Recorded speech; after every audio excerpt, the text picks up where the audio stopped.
That's it. I've had it with this dump. We got no food. We got no jobs. Our pets' heads are falling off. Okay.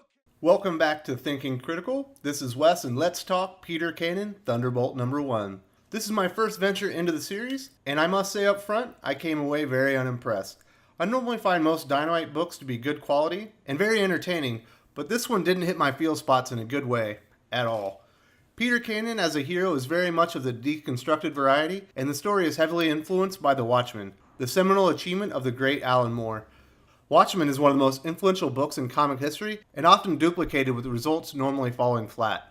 There are definitely some good qualities in the book, but I personally found failings in the artwork, characterization, and plot. Kieron Gillen is the writer on the series, and I'm a huge fan of his run on Darth Vader, and his current series, Die, at Image Comics is also excellent. I'm a bit surprised this effort falls so flat, but Mr. Moore casts a large shadow, and unfortunately Kieron's work doesn't hold up in comparison. The primary artist is Caspar Wijngaard, and I believe this is my first time reading a book with his illustrations. Let's get into the review and start with Mr. Wijngaard's artwork. The book opens with 3 establishing shots, which felt a bit repetitive. Nonetheless, Caspar's art is at its best in these beautiful splash pages. There's a tremendous amount of detail and you get a good sense of what the alien tech looks like, but not too much this early in the book. The color artist, Mary Safro, does a great job bringing depth to the visuals, and to be perfectly honest, outshines her counterpart in this issue.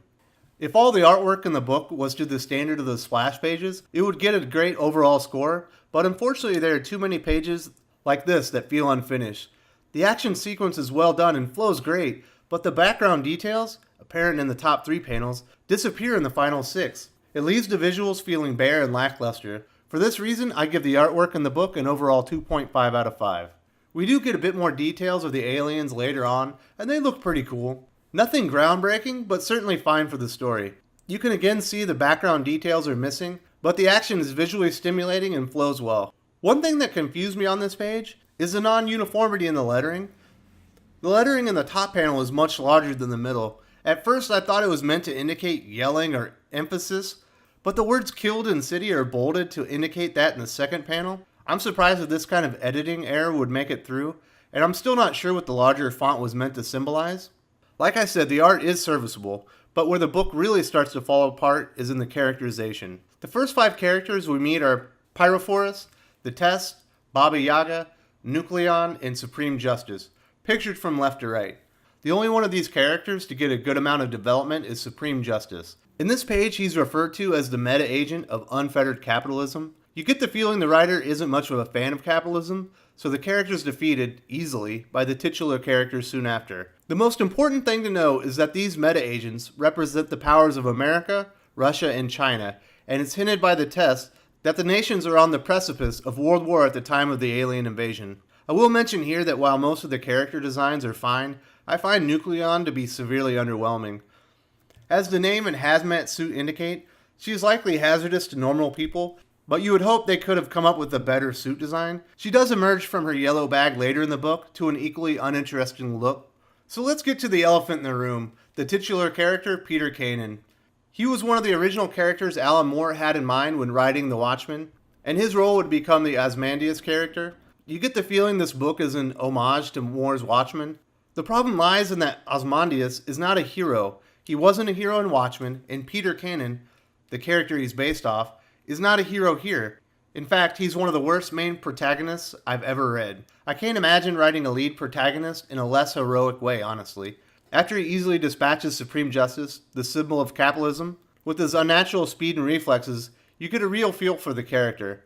To be honest, I'm not sure if these are the words of the character or the writer, but I do find them repugnant nonetheless. Time after time, I have said how little I care for this civilization. It is not worth saving, so why should I care now? The answer: your civilization consists of people.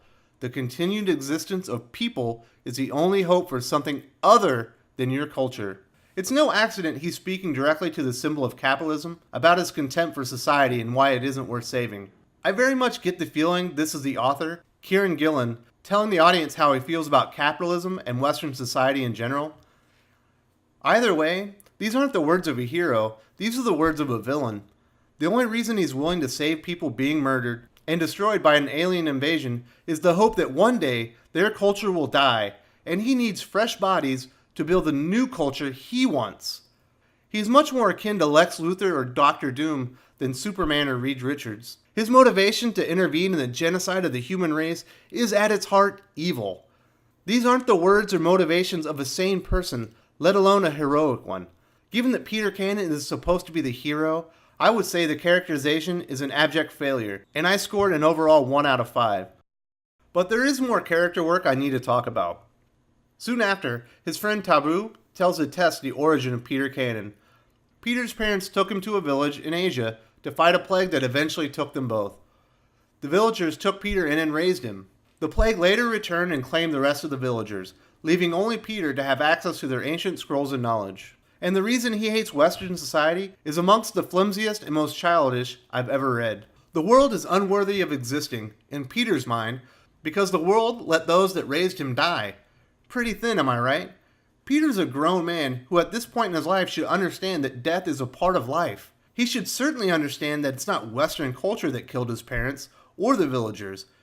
It was disease that did it. And if I infer the story correctly, the West sent medical personnel, his parents, in a great peril to try and save them. So I will admit this has the hallmarks of a superhero origin, but his response, to blame the world, is certainly not heroic. Peter is also portrayed as highly intelligent, but his insistence to blame disease on the world makes him feel less so and emotionally stunted. Certainly not the hallmarks of a hero. Let me hit the plot real quick and I'll give my final comments and overall score for the book. I am going to spoil the end of the book, so if you plan on reading this, I would end the video at this point. Peter meditates with his ancient scrolls and emerges in his hero garb and lets the team, representing the world's superpowers, know they must follow his instructions precisely or the world will fall. I imagine the bottom pose and words, we must, we can, we will, are supposed to be heroic and invoke an emotional response, but I was so turned off to the character at this point it was impossible. The heroes run right through the aliens, seemingly easily, and let Cannon know his plan worked. Of course we never see him leading the defense of Earth or even lay out the plan. We just have to take the character's words for it. I'm more of a show me don't tell me kind of reader, so this doesn't work for me at all. The representatives of the world's superpowers are amazed they saved the world under Peter's leadership and explain the tensions between the US, Russia, and China will now be a thing of the past. If you've read The Watchmen, I'm sure you see where this is going.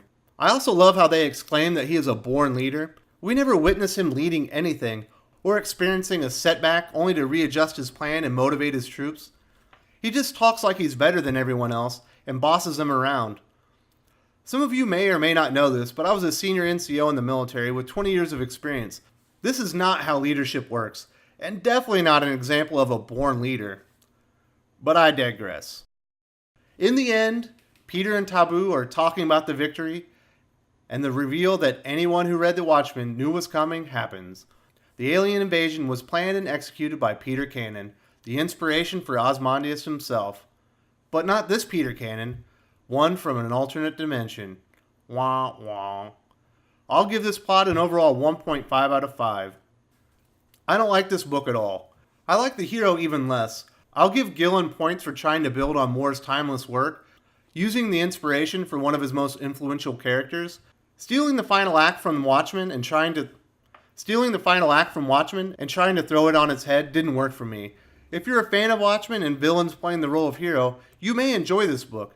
Unfortunately, that's not the kind of book or hero I enjoy, and I'll give Peter Cannon, Thunderbolt number 1, an overall 1.5 out of 5. The art is fine, but the title hero is terrible, and the plot is completely derivative and basically steals the ending from the most influential comic book of the last 30 years. Some may see this as an homage to Alan Moore, but I felt like I was reading a good writer crumble under the pressure of the work he was trying to celebrate.